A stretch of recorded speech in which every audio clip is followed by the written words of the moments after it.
Welcome, everyone. My name is Mira Vasic, and this is my very first LinkedIn Live.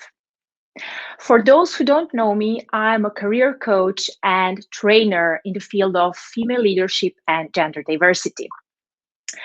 Today, I'm really happy to be with you, and I'm going to tell you more about what is your field of influence at work. So let's directly dive into that one. If you're working, I think you have already realized that a lot of decisions are already formed and made in advance, way in advance before the actual meeting when the official decision is going to be made. So I'm going to explain this on a very practical example. Let's imagine that you are a woman working in a company and you just came back from your maternity leave. And a client came in and he's going to have a huge project for your company. So you have heard that your company is going to assign someone to be in lead of this project. And you're just back and you're full with your energy to get this project. So next week, Thursday, they will make a decision. At this point, you have two options. The first option is just to sit, wait next week, Thursday, and really hope, like really hard hope that they will pick you. Because, you worked hard, you hope that they have seen that, and you hope that they can feel that you are the right person. Or you can do a second thing, and that is have a look, what is your field of influence? And by that, I mean, who are the people that are going to influence the decision-making process before the final decision? So let's say that we put in the middle your goal, and that is to become the lead of this project. Now let's have a look which kind of people are really influencing your goal, and also which kind of people you can influence yourself. So the first group, yes, that was my pen. The first group are the decision makers. And this is quite easy group, Those are the people who are first to come to your thought. So for example, that can be your team leader, your boss, and let's say the CEO of your company. So those are the people that are really going to make the final decision. And in most cases, these are almost always exclusively internal people. The next group are economic buyers. Economic buyers can be both within and outside your company. So if we take again the same example, economic buyers can actually be your external client. And you can also segregate it. It can be the director of that company, it can be the project manager in that company, and so on. You can go really into the details. The next group are recommenders. Recommenders can also be internally or externally. Recommenders are those people or group of people who are monitoring the process, evaluating, reflecting on it, and then making their recommendation. Think of, for example, maybe in this company there is a board that is following the gender equality when it comes to high level assignments.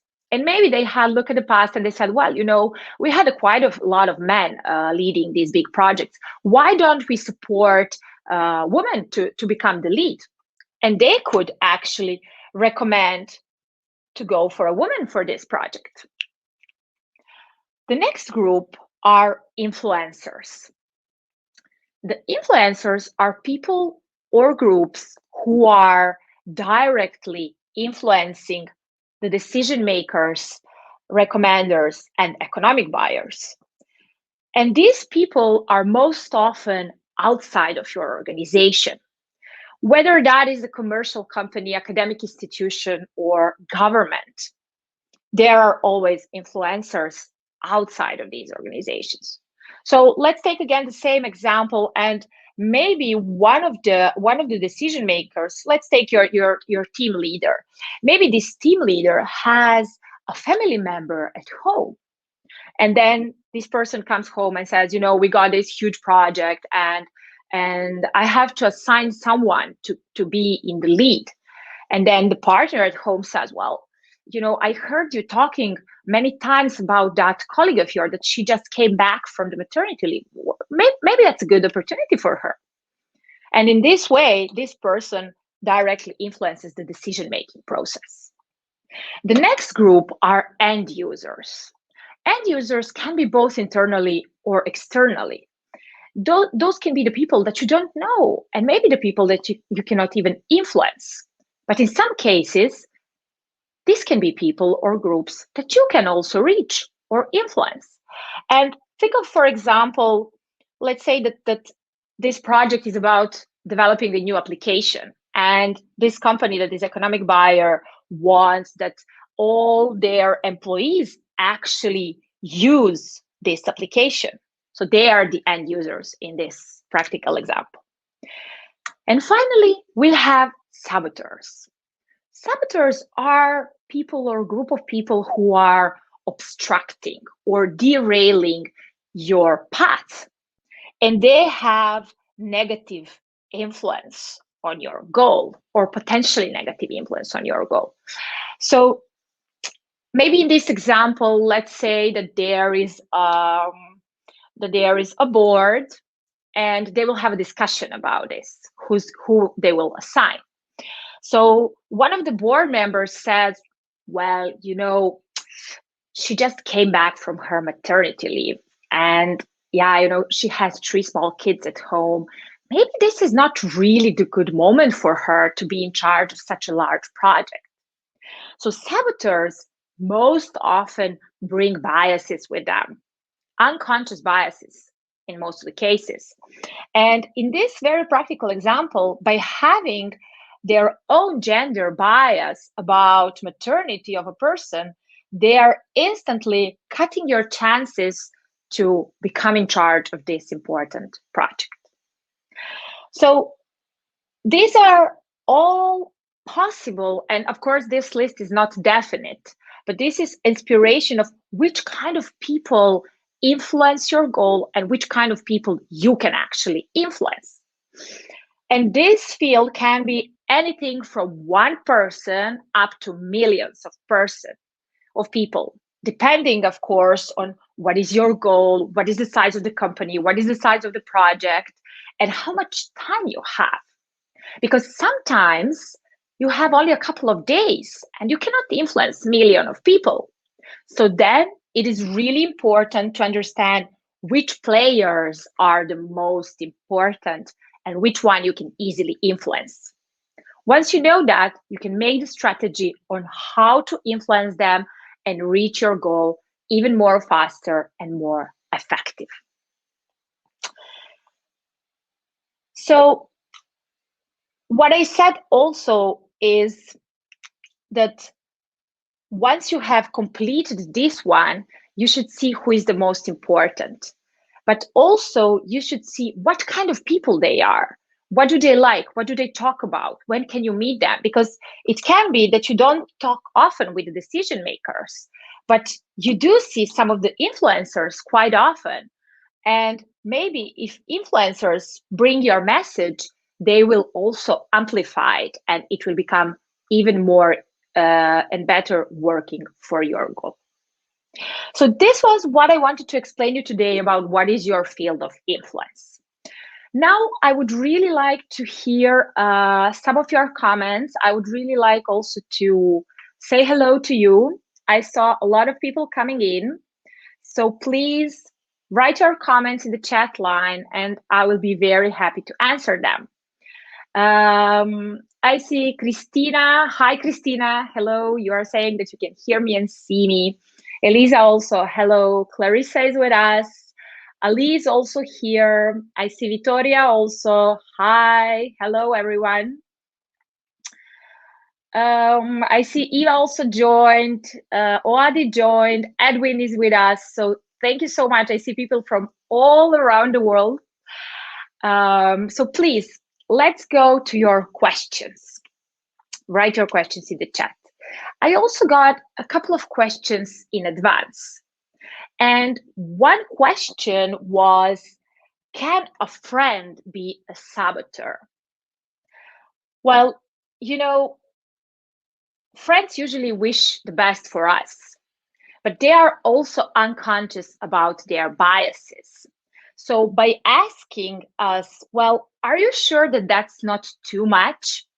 They're actually led by their balance, by their bias, where they have seen that pattern so many times, that women are too busy when they get kids, they are not capable anymore of working, and so on. So yes, definitely a friend can also be a saboteur. Another question, yes, how can you influence a saboteur? Well, what is always good is to understand what kind of person saboteur is, what is important for that person, what matters for that person, and how this person wants to work, what is the preferred working way of this person. Because once you understand that, you can have that conversation more easily, and you can also take your actions more strategically. Another question, is it better to avoid saboteur or better to stay close to them? Well, it depends. If a saboteur is a person that you trust and that it is positive towards your goal, then it is good to stay with them. So let's get back to this example. So one of the board members said, well, you just got a baby. I don't know if this is really a good opportunity. Is this a suitable opportunity for you? But then he or she can also say, but I saw that you did some great things in the past. So yeah, I'm curious, what do you think about it? So in this case, the saboteur is also positive towards your goal and can work actually for you and help you. So these were a couple of questions. Yes, I see another one. How can you improve your chances to influence a decision maker? Yes, sometimes it is difficult to even simply meet them, says Vittoria. Ciao, Vittoria, tanti saluti per te. So thank you so much, Vittoria, for this question. What I said, yes, exactly. Decision makers are sometimes, they are quite busy, They are people that you don't see or you don't talk to them in months. And that's why it is very good that you think which one of these players in your field of influence you do see often. I always say, start where the energy is. Start with the people that are enthusiastic about what you want, the people that are enthusiastic about what you are willing to do, and that are enthusiastic about what you are enthusiastic. And that is how the energy goes, and so on. It is useless that you go towards the wall and no doors are opening. So focus on where the energy is and go for that.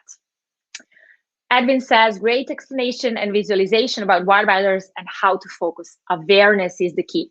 Thank you, Edwin. Very, very well said. Okay, everyone.